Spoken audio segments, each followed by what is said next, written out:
Hi everyone, welcome to the Como Factor podcast. We're your hosts. Hello, I'm Christine Strobush. And I'm Sonal Trivedi.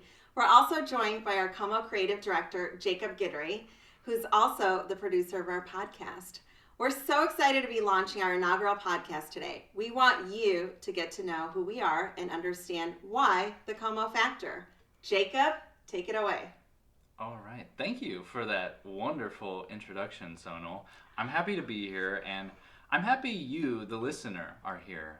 We really want to, make this podcast something that's enjoyable for everybody. But please know that it's very enjoyable for us, and we're really excited to deliver all kinds of interesting conversations and ideas your way. Again, my name is Jacob Guidry. I'm the Como Creative Director, and I am the producer of this podcast, The Como Factor. I think we'll just get started. How about that, huh? Sounds good to me. Sounds good. All right. So, obviously, I know you guys very well. I've known you for quite a while. I'm very close with both of you. But maybe our listeners don't know you so well. Maybe some of them are strangers. Maybe some of them are friends who do know you well. But I'm sure they're still interested in hearing your story. So, Sonal, we'll start with you. Who is Sonal Trivedi? Wow, by the time this is over, you guys are going to learn a lot more than you probably ever wanted to about me. I'm a mother, a proud mother of two kids, Miles and Brianna. And I'm a daughter of first-generation immigrants, life partner to an amazing man, and a servant leader, businesswoman, entrepreneur, and transformation practitioner of 20 plus years. But most of all, I would say I'm a people person. I love meeting new people and learning about their lives and their backgrounds. I can almost always find common ground with strangers, and I like making people feel comfortable in my presence. And I can attest to everything she said is absolutely true. I'm a visionary, a strategic thinker, but very much balance that with solving problems and delivering results. For me, it's important to have purpose, goals, planning, and flawless execution. And then I should add that I'm a very passionate person because I just love life. A friend of mine recently said I have FOMO. Okay, Sonal, what is FOMO? FOMO, Como, what's FOMO? Well, FOMO is fear of missing out. And ironically, I just learned this statement myself, but I have to say it describes me perfectly. You know what, Sonal? I'm going to interrupt you because you suffer from FOMO. I suffer from JOMO, joy of missing out. I love canceling plans and just, staying at home reading a good book every once in a while. That's hilarious. FOMO, JOMO. Well, for FOMO, I know many of our listeners feel the same way and go through a similar kind of, state of mind. But my mindset is that I continuously want to learn new things and truly want to help others to transform into the best versions of themselves. And that's what brings me joy. That's awesome. Christine, who are you? Who is Christine Strobush? Man, how do I follow that kind of an introduction from Sonal? So let me start at something very, very deep. So first and foremost, I will say that my own Christian faith really is the foundation of my life. And through my words and through my actions, I strive to shine this light into the world every single day. I've been married to the love of my life. His name is Brian, for nearly 9 years. And I'm a mother to a beautiful 14-year-old daughter who, by the way, is starting high school in the middle of a global pandemic. That's a lot of fun. Her name is Sarah, as well as a handsome 8-year-old son going into second grade. His name is Grayson. And I have the pleasure of being a bonus mom to 3 amazing and gorgeous young women. So first there's Olivia, who's graduated from Texas Tech, has an awesome career. Alexia, who's graduated from OU and also has an amazing career. And Isabella, who is at A&M, is going to graduate her undergraduate in the spring of next year, and she's going to do incredible things. For me personally, I've studied, I've worked, and I've lived in 3 different countries throughout my adult life. And I learned early on that I actually love change. And I know a lot of people don't, but I do. And I'm willing to step out of my comfort zone to learn and grow. Professionally, I've had an amazing career as an executive in the corporate world for the past 20-something years. I've had a specialty focus really on business transformation, and we'll talk about what that means, but that's really transformation, radical change in terms of people, process, and technology. And now where I'm at today is I am so excited to be an entrepreneur. I get to be my own boss, and I'm here to help and serve both people and companies to grow through transformation. I love it. Yeah, no, you are hitting the nail on the head with all this change in the world. And, I could imagine that not being afraid of change is really helpful in a time like this. Mm-hmm. I know that there's been a lot of things that I've had to, take a look at in my own life. And am I afraid of change? And so I'm excited to be here with you too and learn more about transformation and what that even means, and see how our transformations can also help other people with their transformations. So I want to circle to, what is this Como group? What is the Como factor? Some people might not know what this is. So let's start there. What even is the Como group? Okay. Great question, Jacob. So Sonal and I are leaders who like to dream big. And for those of you that like Bob Goff, I actually think Bob Goff would be proud of us because he's all about dreaming big. We created the Como Group as the parent company for all of our entrepreneurial ventures, and we plan for there to be many. So when I think about creation of the Como Group. So Sonal and I have worked together at 2 different Fortune 500 companies over the past decade plus. And the trust and respect between us was pretty much instantaneous from the very first time we met at this little place called Love and Warren, Texas. It's in Plano, Texas, for those of you that may know what I'm talking about. Back in January 2009, it was our first business meeting at a restaurant. If we fast forward to June of 2019, so we're talking a good 10 years, we had just finished, Sonal and I had just finished this incredible week-long leadership event, and we were sitting outside enjoying a bottle of wine and dinner at a restaurant, and we were reflecting on our amazing accomplishments, but also the overwhelming stress and pressure that we were experiencing in our executive transformation roles at the company. And as we sat there looking out at Lake Como in Italy, we made a promise to each other that one day we would start our own business. And we called that promise at that time the Como Promise. And then, as fate would have it, nearly 1 year later, our world changed. Now, for me, as I mentioned, my faith is a really important part of my life.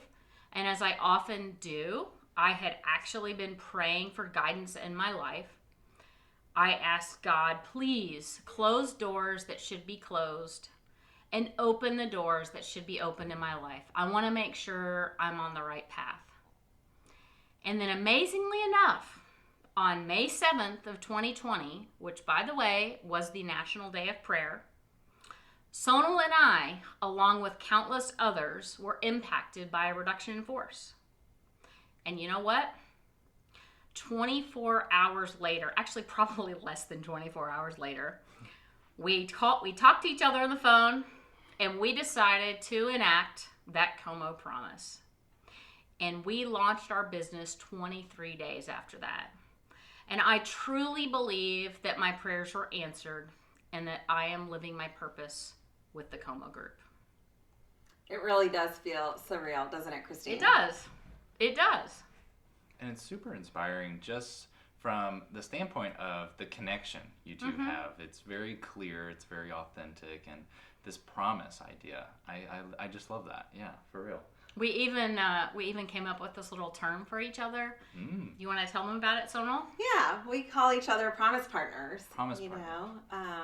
And really where that stemmed from was just inspiring one another to be the best that we could and really hold each other accountable for what we said we were going to set out to do. It was like another level of an accountability partner. Going beyond that was the whole Promise Partner. And to this day, when we put meetings on each other's calendar, it's a Promise Partner check-in. Yeah. That's right. It's true. That's right. That's awesome. And I love just that keyword you just said about accountability. Mm-hmm. You know, that really is at the core of what I think you two are trying to accomplish here. It is. And that's great. So the Como Factor, though, is separate from the Como Group, correct? What is the Como Factor? So it's a part. I mean, think of the Como Group as the parent company over all of this. The Como Factor. So let me take a couple minutes and let's talk about that. Yeah. So if we back up, Sonal and I are transformation practitioners, and that's a lot of big words, and you say, well, what does that actually mean? So we have actually been living transformation in action, both in our personal lives and our professional lives for more than 20 years. So when I think of transformation, it's massive change. It's not just this minor continuous improvement. It's saying, I want to reach this really big goal and I'm going to transform myself or I'm going to transform my business to be able to reach that goal. True transformation requires more than just optimizing your business processes and improving your financial results. It requires 4 factors that connect deep within our heart and our soul. And those 4 factors are, as you can imagine with Como, we're going to start with C. C stands for clarity. You got to start with clarity. You must have a clear vision and strategy, whether you're talking about your personal life or your business, and it needs to be supported by a clear plan of action. The next is O for ownership. Each of us is responsible for our journey and our decisions. And while we cannot control everything that happens to us, we can and we must take ownership for how we respond to the things that happen to us. Next is M. M stands for a meaningful mindset. And I have lived this for so many years. You are what you think. Ask my daughter, I tell her all the time about mindset. We must be very mindful about how and what we think about. And when a situation arises, I truly strive to always see the glass as half full.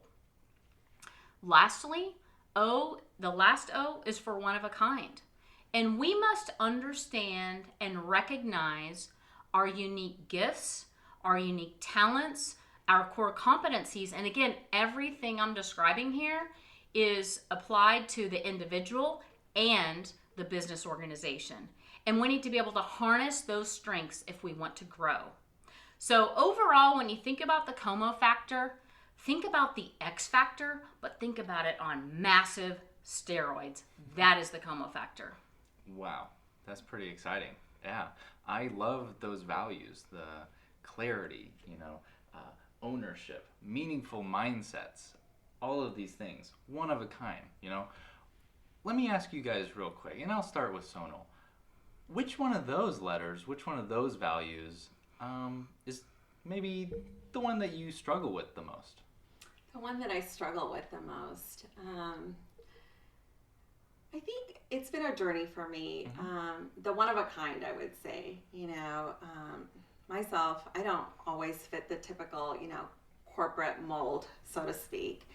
And over the years, I've really had to find my way. And you guys are going to hear a little bit more as I talk about my personal transformation and how that whole journey evolved. But I would probably say it's one of a kind. And I think so often, like initially when we launched Como Group, many folks came up to us and they said, well, in your values and your guiding principles, like, don't you want to have like quality, integrity? Well, that's a must, that's a given. Those are just table stakes. Those are table stakes. And so, what we're really trying to do here is as people, as individuals are going through this transformation, it's okay to be yourself because I think diversity is a strength in this case. Absolutely. Absolutely agree. And, Christine, which one would you say is maybe the one you struggle with the most? I don't know if I would say struggle, but I will tell you that I'm a person that has to bring order to chaos. So when things are chaotic, I go through this process where I'm trying to get my arms around everything and I'm trying to find that clarity. And until I find the clarity, I am not able to bring the order. And so, going through this process of starting not just one business, but actually two businesses, and that's a different story for another day.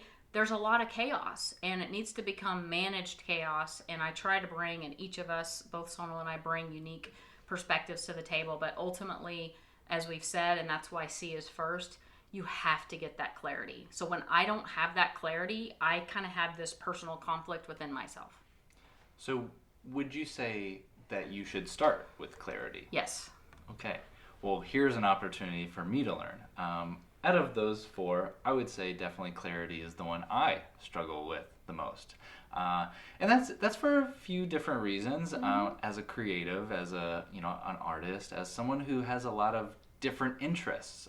Clarity is the one I struggle with the most because sometimes I feel like Stretch Armstrong, that toy, right? Where both of my interests or all of my different skills and interests kind of pull me in different directions, and sometimes I don't know which one to follow. So I'm excited to learn more about clarity. So thank you.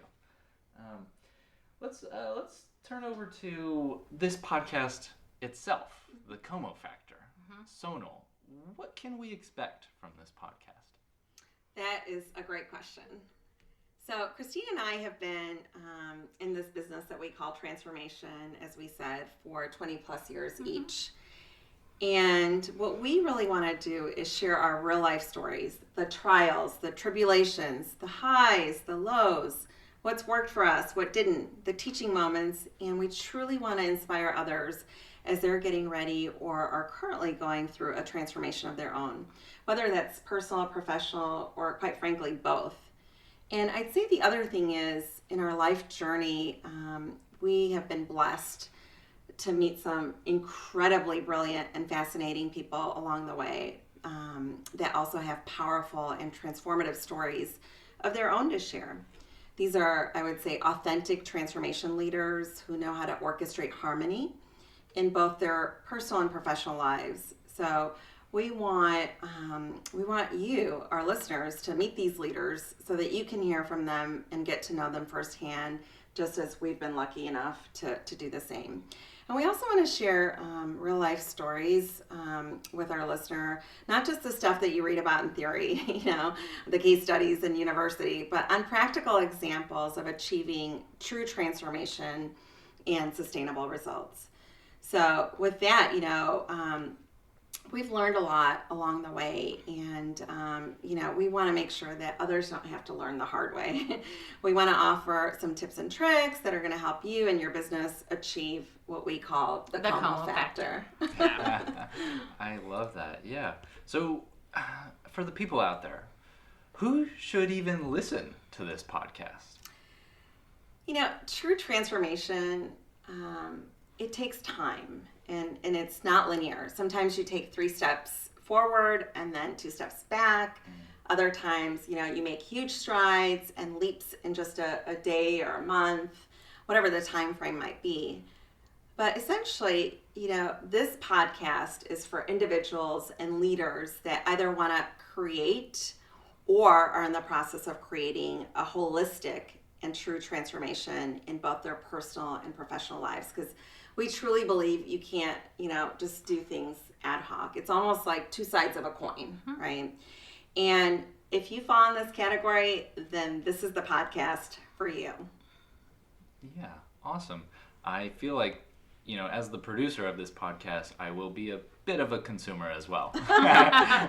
So, Christine, really quickly, I wanted to ask you, did you have anything to add to that? Is there anybody that you can think of that should listen to this podcast, or maybe specifically for the viewers out there, who could they share this podcast with? Yeah, I think any individual who wants to become the best version of themselves could benefit from this podcast. And I've always said, when you think about corporate America, you don't have to be a manager to be a leader.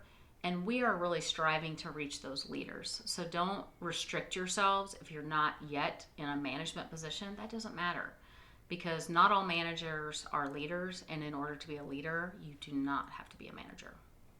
Yeah. So tell me, why did you two want to create a podcast? Out of all the things you could create, why a podcast? And why this one? Well, think about it. Given that there's so much uncertainty in the world today, right? And we know that change is constant. We really wanted to use our voice and to use our platform to bring individuals together and unite on how to help one another to overcome challenges while being mindful and compassionate. And, there's just so much fear in the world today, and we want to create a stage for inspiring stories and introduce our listeners, our followers, to people who are advancing conversations that, at the end of the day, help connect hearts and minds to enable others to find their true transformation. I couldn't have said it better myself. It's awesome. Awesome. Yeah.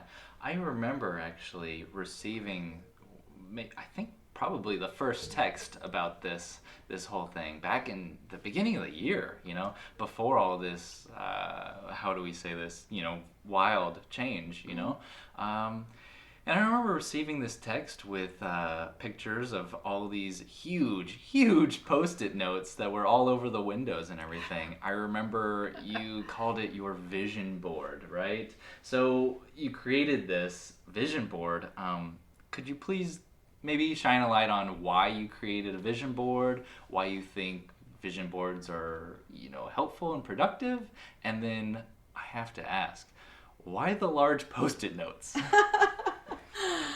Oh my gosh, these are great questions, Jacob.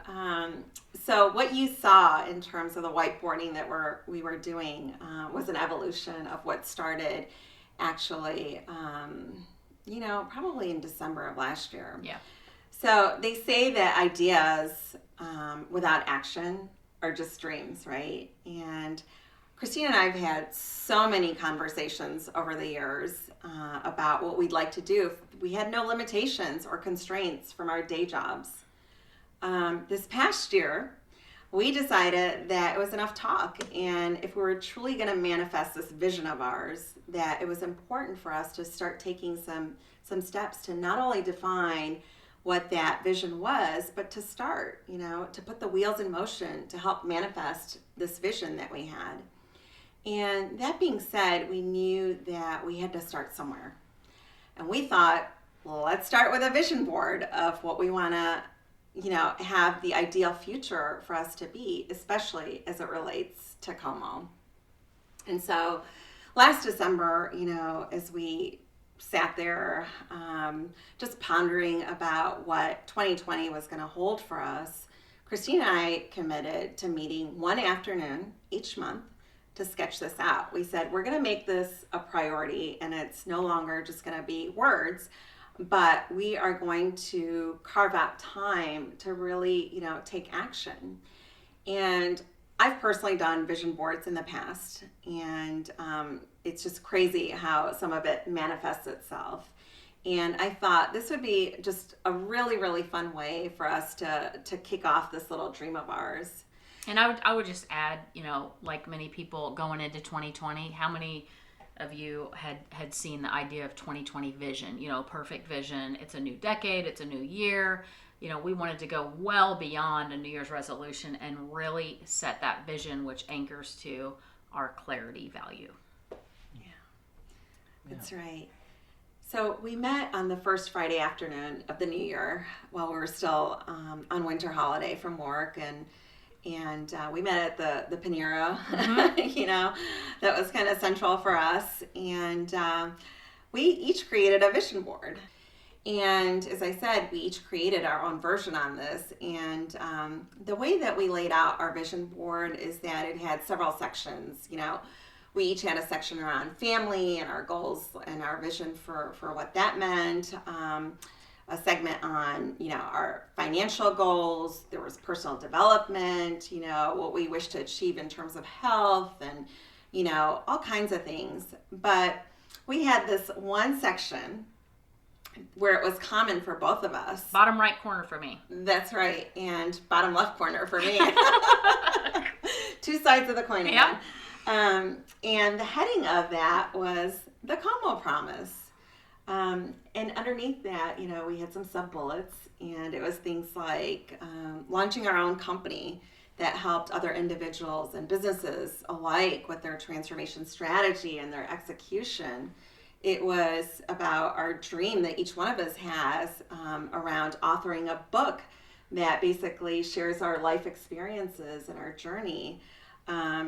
We had something as specific as having our first 100 followers on social media and much, much more. So you get the idea. Yeah, so it sounds like the point of a vision board is to lay out your outcomes, your desired goals and That's outcomes, right? And then from there, you tangentially create systems to achieve those results. And I love it. That's awesome. I've definitely tried to create vision boards in my past, but I think I got the wrong message. I don't think I was doing it right. I was just putting up pictures of things that I liked. I don't think that's what vision boards are, but I'm here to learn. That's right. That's right. I mean, and for our we have- listeners out there, we are going to, for those of you that are new to it, we're going to have some tips and tools on our website so we can walk you through that entire process. Yeah. Perfect. Yeah. And I was just going to say, if you look at my vision board versus Sonal's, it looks different. It's got our own unique, one-of-a-kind flavor on it, but mine is actually hanging in my bathroom, and I look at it every single morning. Same here. Yeah. That's a good place for it, Yeah. right there when you're starting your day. Yep. It's right there in your face. Yep. I love it. So I have to ask about, the before and after, the actual transformation, if you will. How does your life look now compared to pre-vision board? Well, I'd say it looks pretty good. Hear, hear. I mean, there are certain personal goals and dreams that I've achieved and others that I continue to work on. But the exciting part of this adventure, of this trip, has been that many of our common goals and dreams that Christine and I had listed under the Como Promise have come to fruition already. Faster than we expected. Yeah. I gave you a few examples already, but one of them underneath our Como Promise was about launching this podcast. But we had targeted the year 2021. And lo and behold, we're actually doing it today, in mid 2020. And who would have thought we would have somebody as talented as you on our team Yeah. to join us? But Jackpot. yes, indeed. And, so I would say that it's looking pretty good. Yeah. And, the project manager and me says we were 1 year ahead of schedule. Thank you very much. All right, so you're telling me to start a vision board. We are telling you that. Awesome. Well, I'm really excited to be here, and I'm really excited that, this transformation's happening and coming to fruition. It's really great when you can see puzzle pieces coming together like that.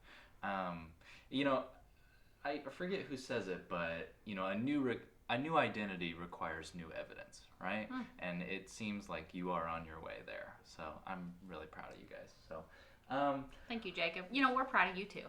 well, thank you. And I'm very much a humble person. I will not take praise lightly. I will shun it off. But I still appreciate it. Thank you. Yeah. So let's dive a little bit more into the Como factor, right? Because I still think there's a little bit we could unravel here. The Como factor, it's mysterious in a way, right? The word factor, I think, is the mysterious part. And so if this Como factor is about personal and professional transformation, do you mind, maybe starting with Christine, do you mind telling us about your most personal and challenging transformation? Sure. I would be happy to. In fact, I've had so many transformations in my life, and I actually intend to continue transforming my entire life until my last breath. But today, I'm going to share with you two, I couldn't get it down to one, I tried, two key personal transformation stories. And the first one starts not too long ago, just when I was 17 years old. I was a senior in high school, and I was living in Texas at the time, I decided that I was going to move to New Zealand to go to university. And to make that dream a reality, I actually worked 2 jobs for a year, and I saved my money, and I took out a student loan. And I will mention I'm a huge Dave Ramsey fan, and I know he wouldn't approve, but I will note for Dave that I did pay off my student loan within 3 years of graduation. Thank you. So I did all of that. I packed my bags, and I moved halfway across the world alone at the age of 18. I really didn't know what I was getting into. I thought, well, they speak English and they drive on the other side of the road. It can't really be that different, right? I got a huge life lesson. That was the year that I became an adult. I thought I was an adult, graduated high school, but that year when I lived in New Zealand, away from my family, very, very poor, was the year that I went through my first adult transformation. So I'm living in another country, immersed in a culture. I really didn't understand what culture shock was. I really didn't. And I was going to university while carefully living, and it's kind of crazy to think back now, but I made $3,000 last for an entire year. I lived on that. I had a budget. I knew exactly what I could spend every single week. I was really homesick, and it's a little bit embarrassing to say, but back in the day, there was no email. So if I wanted to be connected with my family and with my friends back home, it was either writing letters, writing postcards, and once a month, my parents would call. It would be a short call because phone calls, international phone calls, were very, very expensive back then. And so, I felt very alone, but I grew and I learned to adapt and embrace another culture. And it took me time. And you wouldn't think it, but in New Zealand, they speak English, but when I went to these lectures, I couldn't understand what they were saying. And I had this little miniature recorder, and I would take it and record my lectures and then go back and listen to them over and over and over again until I could actually understand what they were saying and then learn. So that Kiwi accent for a time was a real challenge for me. So culture shock was huge. But after coming out of that, what I learned as an 18-year-old was if I can do this, I can do anything. Wow, that sounds like a really powerful life experience, and definitely something I wish everyone could encounter. And maybe it looks different for everybody, but Thank you for sharing that. I wanted to ask real quickly, does any part of you miss writing letters and wishes maybe that would be a bit more prevalent today? I think that is an element of personal connection and personal communication that I feel like in some sense in this digital world we've lost.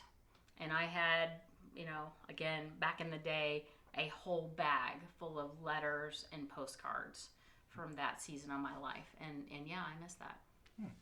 So maybe down the road, I see us writing some letters to some of our listeners, some of our Facebook group members, things like that. I love that idea. I do too.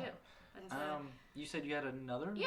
I've got another story. So that was kind of my my first adult really transformation. And then, pivoting here, those that know me well, my friends and family, that one of my superpowers is planning. I have to have a plan. And I had a plan for my whole life. I planned to go to university, get my degree, get a good job, and what do you do after that? You get married, then you have kids, and you live happily ever after. And I did those things. I even got married, and that's another story for another day, but I got married in this beautiful French chateau about an hour out of Paris, France. And you know what? When I was 33, I found myself a divorced single mother of a 1-year-old baby girl, Sarah. And that season of my life was the most difficult to date that I've ever experienced. Having this dream, this plan of my life, and then looking at, I thought I did everything in the right order, and then my life was not what I had planned. And at that season, I was really overwhelmed. I struggled, and I worked to balance my career. I had a good career, but boy, was that difficult to balance that career while having, a baby and everything that comes with that. And there was a ton of debt. And I could have felt sorry for myself. I could have even become broken, but I chose not to. Instead, I embraced and I took ownership for my life. I grew a lot stronger in my faith, and I gained better clarity of my personal and professional goals. And in the end, as I came out of that, stronger. And I'm happy to say now, my ex-husband and I, we actually have a really good relationship. He is an amazing father to our daughter, and we found a way to prioritize our daughter and put her first, and we co-parent very well. Even today, he's trying to help me figure out how to make my Wi-Fi have better, service in the house so that Sarah can have better Wi-Fi access in her room. I mean, literally, we co-parent very, very well. So, yes, I wish I could have given Sarah the gift of having her parents happily married. I mean, that would have been the ideal situation. That would have been my plan A, if you will. But what I've done is I've given her the second best thing, which is parents who affirm and support each other while loving her unconditionally. And so as I look at that, my life transformed, over a period of several years from being a single mother of one daughter. And I will tell you, during that season, it was a very lonely time of my life. And I've gone from that to this beautiful, big, blended family with 4 daughters, 1 son, 1 son-in-law, 1 future son-in-law, and 1, I'm not sure how I'd classify him yet, but he's definitely got potential to join the big Strobush clan. Yeah, no, thank you first and foremost for just sharing your story and being vulnerable to tell that. We really appreciate that. And, it does sound, just knowing you, first of all, I do have the evidence that you have come out stronger, and I do have the evidence that you're a wonderful person and full of so much inspiration. So thank you, Jacob. Absolutely. Sonal, let's go to you. What is Sonal's most challenging personal transformation story? Wow, and here I get to follow her again.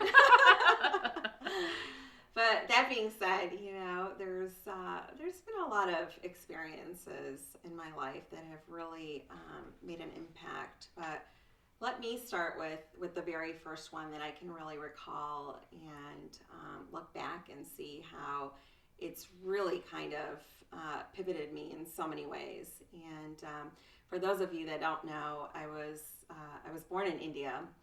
And I spent the first 10 years of my life in India. And we moved to the States, like I said, when we were 10. And my dad had actually came here like the year before with $40 in his pocket. And so we had humble beginnings, when we first came here. But in India, we were an average middle-class family. Both my parents had professional careers, master's degrees, and coming here, my father had to start from ground zero because, his law degree didn't transfer over as easily, and he quickly wanted to get us set up. And when we first arrived, we went from, a wonderful house, 3 stories in India, to a 2-bedroom apartment with both my parents and my 2 siblings. And, things changed, right? We didn't have anybody to help us clean, nobody to get dinner prep. When mom came home, mom was out working herself. And it was quite an adjustment. and me being the middle child that I am, didn't quite grasp it right away. I mean, it was very difficult going, from a private school in India to now a public school. We ended up moving in like winter, in Chicago, for crying out loud. And that's a massive change. It is, right? And me learning how to put on like boots, which never saw snow, one day walking home because our apartment was so close to the school and not having the foresight to put on the boots, had my cute little, sandals. But I think what I learned in those first initial months is that my parents, sacrificed so much to really, give us an opportunity at the end of the day because, they could have said, hey, life is great here. We work our day jobs 9 to 5, things are good. We worked really hard to create this environment for our children.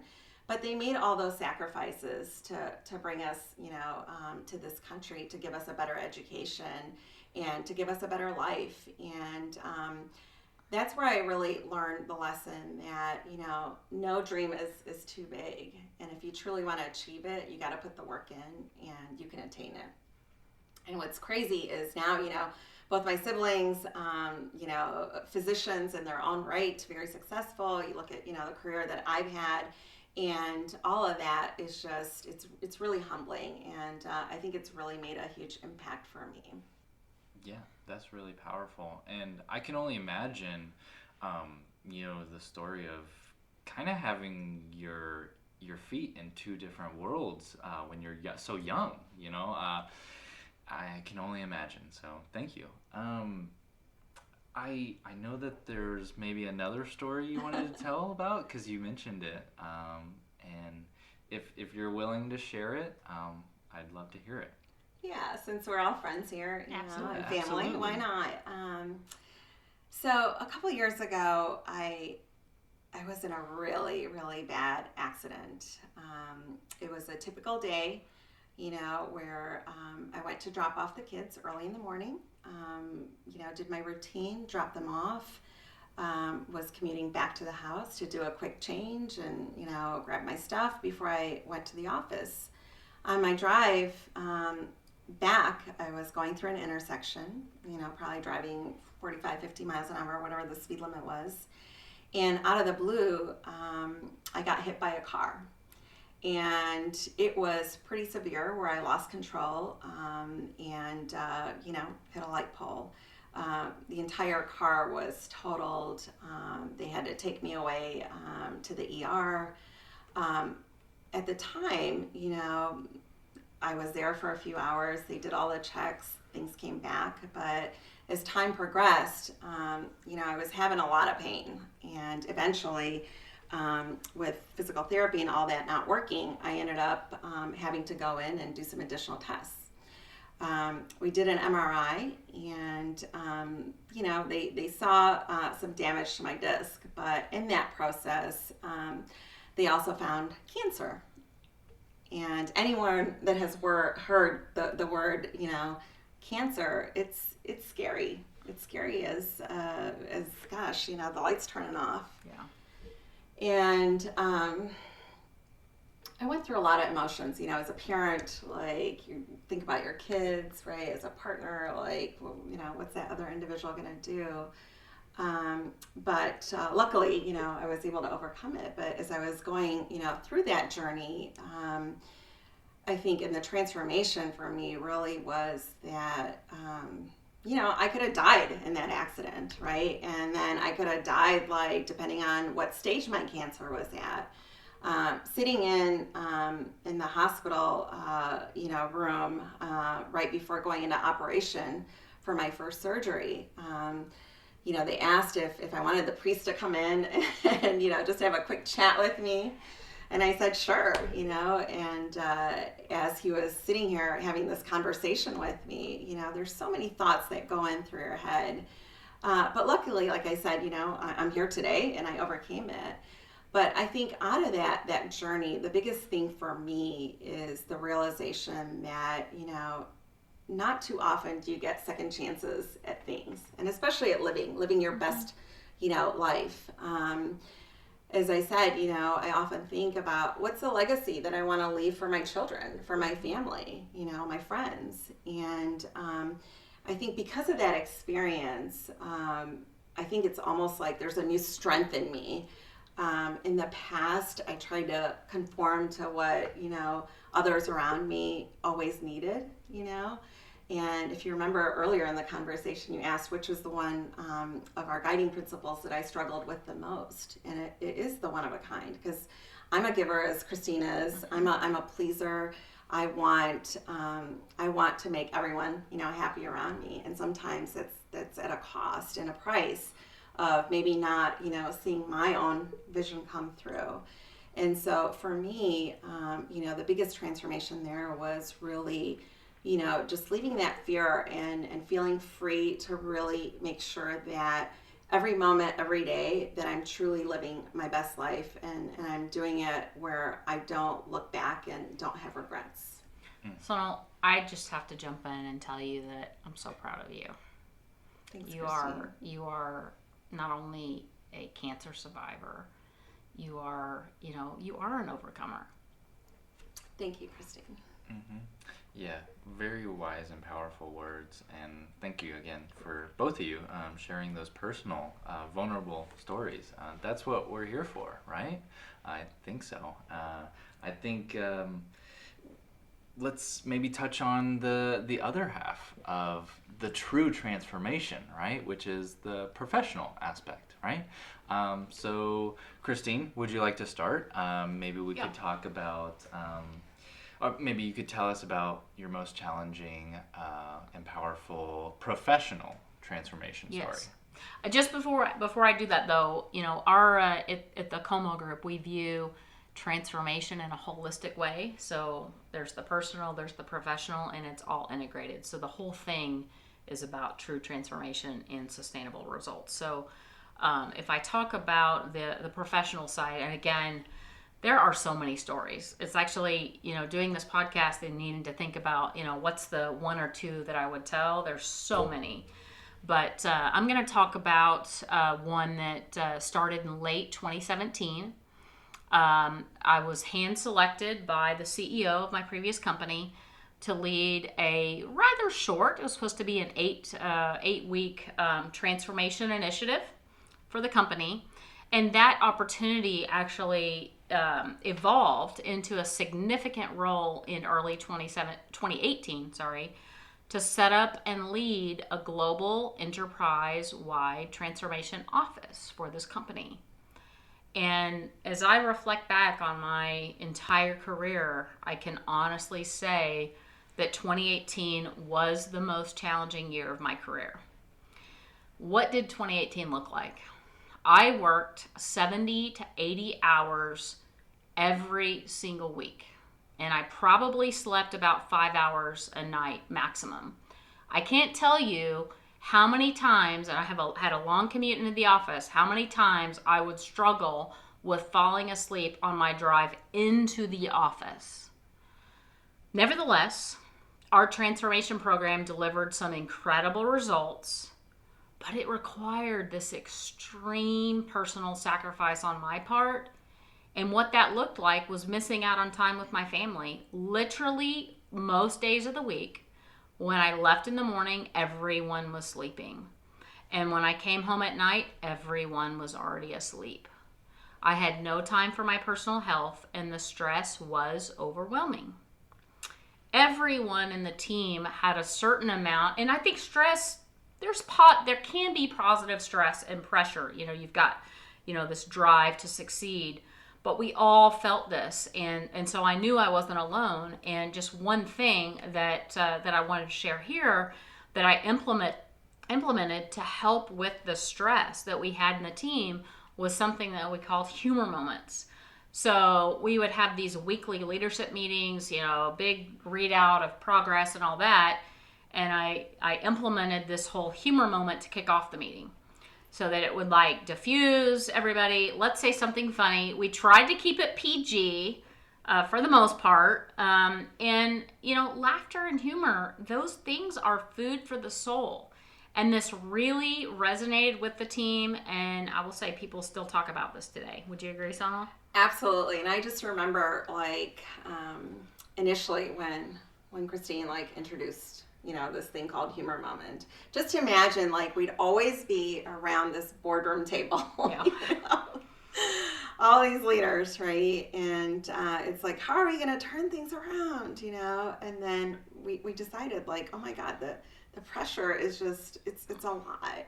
And we know we need to get things done, but I think the humor moment was the best one. It was so funny. So we had little small jokes like that to just kind of just take out the tension. We would rotate that, different people. Our friend Scott, so this is a shout out to Mr. Scott V. He even shared a picture of his daughter's 18th birthday party where apparently doing yoga with baby goats on your back is a thing. I had never heard of that before, but that was a humor moment one day, and so we were enlightened. Yeah. I think colloquially it's called Goga. I don't know if that's Is it true. really? I don't know if that's true. I don't know, but it sounded good, Jacob. That sounds right. It sounds Goga. like you know what you're talking about. I think so. Okay, you could be right. We're just going to stick with it. Okay. Yeah. Goga. Yeah, so, as I look back, and I don't want to, 2018 was a very challenging year, but an incredible year. During that time, I had the opportunity, and I was so grateful to be able to work with a wide array of senior leaders across many disciplines within the company and outside the company. And so I learned so much. And the fact is that we delivered amazing results for the company. And after that experience, I got to a point where I couldn't work any harder. It would be impossible to work harder. And you always hear work smarter, not harder. I was trying to do both, and I had reached a point, there's no more working harder. I finally learned a lesson that I should have known years before. I have nothing more that I need to prove to anyone on this earth. Nothing. And so during that Christmas break between 2018 and 2019, I was finally able to take some time off, and trust me, I would count the days until my time off. Count the days to the weekends, count the days to the time off. And I really made time to reflect on my life. And while the professional success was great, I recognized I had to get more balance in my life. I was completely out of balance. My children were growing up and I was missing their childhood. So going into 2019, I decided, kind of sort of related to the vision board, that my vision word for the year for 2019 will be balance. And I ingrained that word balance into my mindset, into everything I did for that year. And as I look at 2019, go, well, how did I do? I can honestly say I made some big strides in 2019 of improving the balance of my life. But guys, I have made massive strides on balance in 2020. And I can attest to that. I mean, you talk about 50-hour work weeks, 60-hour work weeks, 70-hour work weeks. I mean, it was just a whole different ball game. And, you can't sustain that forever.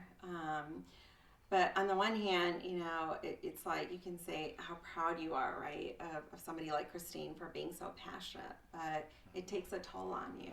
And I am really, really proud of you for truly achieving that along the way. And there is no leader that I know that can even come close to how you give it 110%. Thank you, Sona. Yeah. Yeah. Wow. Really powerful stuff. And, y'all's tagline is true transformations, sustainable results. And you're right, Sonal. You're right, Christine, that these 70, 80-hour work weeks, though it might bring a certain kind of achievement or a certain kind of professional accomplishment, things like that, what are the things that are, you're missing out on? And like you mentioned, these aren't sustainable results. Right. They might be good, they might be great, they might be really indicative of productivity, but I believe there's a bigger way to Yep. define productivity and transformation and Great. sustainability. So thank you for sharing that. Sonal, did you have any professional challenging story you wanted to say or share? Yeah. Oh, you bet she does. Oh I'm boy. going to say yes. Oh boy. Yes, she does. Where do I start? So, I've had a long career with one company. Almost 20 years. And early on, I started like any other, executive quality organization. Then I did a rotation like to project management, product management, and eventually that led me to a role, I guess, around transformation. My first transformation experience. And we had a new business leader that we had brought into the company at that point to really launch a services business. And at that time, I was in a completely different field, but what took me to New Jersey for that business dinner was another role I played. And I had the pleasure of sitting next to this leader. And, I was just curious, and I asked this guy, Ashok, which, by the way, we've got to bring him onto one of our episodes here on one of our podcasts. We are going to do that. Yes, we are. Yeah. I had the pleasure of sitting next to Ashok and got to learn a little bit more about what his vision was for the company. And he said, he's got this process and technology thing down pretty pat. But he was really looking for somebody to join his team that kind of had the network, understood the culture, the people, that could really help, because that was kind of the important factor in all of this. So I went back to my hotel room that night and I kind of, mulled over it. And the next morning, I couldn't wait to call Ashok back. And I said, well, I might be interested in that role. And he said, good. I was hoping you were going to say that. And so, again, the vision that he had was really large in scale. And, we were, as a team, able to accomplish so much over the next couple of years around the business transformation that we were looking to drive. And I think, looking back, since then, within that same company, we probably went through 4 or 5 more of these. And Christine and I had one of those in common. Yeah, we met on a big transformation program. That's right. We sure did. And, as the transformations evolved, the teams got bigger. The company invested more and more resources, monetary, people, teams, so on and so forth. But it was never like that first one. For whatever reason, we would come close enough and then it would fall short, where we wouldn't follow through and then couldn't end up, achieving what it is that we want. And statistically, 70% of all companies that try to undergo a transformation, they fail. And the big aha moment for me, as I started reflecting on what is it, like we're bigger, we got more money, we're, investing a lot more in this, what's happening? At the end of the day, what I realized is that if the leadership, if the sponsors of that transformation truly don't believe in it, right? Christine could be the best, program director ever, the best program executive ever, and she could execute flawlessly. I could be the best change leader ever and execute flawlessly. But at the end of the day, if the people that are sponsoring the change don't understand and don't buy into it, you're never going to have a true transformation. And so that was a big aha moment. And I realized along the way, that there are a lot of pirates, in the organization. You got to watch out for them. And you really need to come together, as a team and believe in that end vision. I totally agree. I do believe that one of the pressing issues of not only the business world, but any industry or sector of society is, building strong foundations and really, really supportive, engaging, and understanding leaders. Strong leadership is what we're definitely wanting more of in this world. So far, all this is really fascinating to me and really interesting to just hear you guys. I know you personally, and to hear you in this light is a really wonderful experience for me. I hear that you're working on a book. Is that correct? You are correct. Whoa. Yes. Working on a Yes. book. Okay, Yes. that is quite a big feat, is it not? That might be the understatement Of the year. of 2020, which says a lot. A lot, yeah. Yeah. So, well, do you think you guys could give us really, really quick hints or anything about this book? Well, just because we're friends, I suppose we could. I suppose we might be able to do that. So, some of you may have heard of a gentleman named Donald Miller. I am a big fan and follower of his podcast and his Business Made Simple, that whole space. Donald Miller and his team have proven that storytelling is the most effective way to communicate and teach, and that's probably not a surprise to us. As such, what we've decided in the Como group is we're not doing one book. We're going to be launching a series of books that inspire and teach about true transformation and sustainable results. And we're going to do that through the art of fictional stories. So while the stories, the characters, and the companies are fictional, the lessons and the inspirations are absolutely true and absolutely real. So our first book, and we're being very accountable here. We're taking ownership. It is going to be published this year, sometime before year end. Our first book is set in 2020. During COVID, we've got this global pandemic. There's so much happening in the world in 2020. And this book includes inspirational and relevant themes about choosing freedom, choosing forgiveness over things like fear and frustration. Right. Well, it sounds really interesting. I'm intrigued, and I'm glad that you're, holding yourselves accountable We are. and taking ownership for this project. And, Indeed. I think we're all excited to hear more. So I want to start to wrap this up. We've been having a great conversation so far, learning more about transformation, and this is just the start. This is just episode 1. Exactly. We will most definitely have another round table of just the three of us one day, and maybe I'll be on the other side of the microphone this time. No maybe about it. Oh, okay. No maybe about All it, right, Jacob. it's a definite. All right, happy to do it. So based on these transformations that each of you have gone through, whether it's personal or professional, or more of a intersectionality of both. If you were to go back 20 years, this is a great question. I love this one. If you were to go back 20 years ago, and imagine this, you could write a postcard to yourself 20 years ago, what would it say? All right, first of all, if I went back 20 years, I'd be in kindergarten or at least elementary school, right? Let's just all agree to that. You and me Sure. both. Yeah, we both Because we're only a few months apart. Yeah, exactly. I honestly think that I would write to myself and I would say, you are enough. Your value is not based upon what you can achieve. It's based on who and whose you are, and you do not have to prove yourself to anyone ever.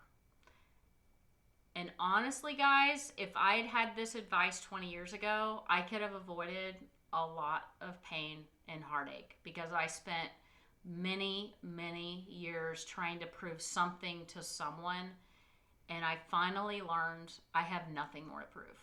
I am enough. Yeah. Well, I mean, that's why they say be the person you once needed, right? So. Yep. Sonal, do you have anything on your postcard? Yeah, absolutely. I have a couple things. The first is the word belief with capital letters. And, growing up, my mom always said, whatever you put your mind to, you can achieve. And when I look back at, the personal and professional transformations that I've undergone, there have been some challenging times. where, again, you don't know if things are really going to change. And, there's a great quote that says, just when the caterpillar thought the world would never change, she transformed into a butterfly. And I think so long as you believe and put in the work, that it's going to happen. You can achieve whatever you set your mind to. So that's probably what I tell my younger self. Okay, Sonal, I love that quote. So tell us, how does it feel to be a butterfly, my lady? It feels pretty damn good. I've got my wings, Awesome. Yeah, I love it. Well, I think that about wraps up today's session. Lovely episode, and thank you again for sharing your stories and your perspectives. Are there any last words for our listeners? I'm going to start first and just say, this business venture that we're on would not be possible without the support of the people around us. So first, I want to offer my gratitude and my thanks to my husband, Brian. Without his support, I wouldn't be able to do this. My parents instilled so many values in me in my childhood that are becoming apparent in my adult life as I continue to transform every single day. I want to thank Sonal, because being on this journey together, it hasn't been easy, but doing it together, we've often said 1 + 1 = 11 with us, and we are living that. And lastly, the last person I would like to thank is somebody that I haven't met, but it's somebody that I admire, which is Mr. Dave Ramsey.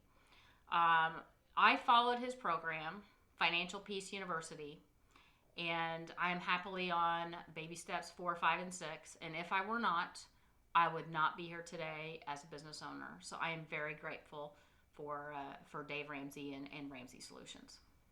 Yeah. We want to make gratitude a part of our podcast, because we do have so much to be grateful for. And I'd say, transformation is constant. I'm always trying to learn, from the people that I surround with. Life is a journey.